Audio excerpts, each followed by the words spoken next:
ఆదిలాబాద్ జిల్లా ఉట్నూరు ఐటీడీఏలో అక్రమ CRT నిలిపివేయాలని agency DSC సాధన committee కోరింది.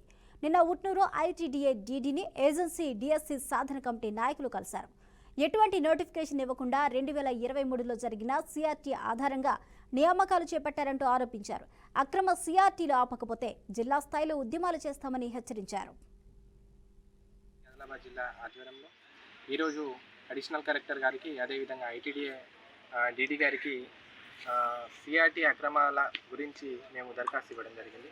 గతంలో 2023లో ఏదైతే సిఆర్టీ నోటిఫికేషన్ ఇచ్చారో ఆ సిఆర్టీ నోటిఫికేషన్ ఆధారంగా ఇప్పుడు భర్తీ చేస్తున్నాం అనేది చాలా ఆశాదాయకమైన విషయం. ఎందుకంటే సిఆర్టీ అనేది కాంట్రాక్ట్ రిక్రూట్మెంట్ కింద ఒక 1 year అగ్రిమెంట్ కింద మాత్రమే భర్తీ చేస్తారు. అటువంటిది గత సిఆర్టీలోనే అనేక అవకతవకలు జరిగినాయి, అక్రమాలు జరిగినాయి. ప్రాపర్గా ఎస్టీలతోనే భర్తీ చేయాలనేసి ఏదైతే నోటిఫికేషన్లు జారీ చేశారో అది కాకుండా నాన్ ట్రైబల్ మిత్రులతో కూడా భర్తీ చేయడం అనేది లాస్ట్ టైం జరిగింది.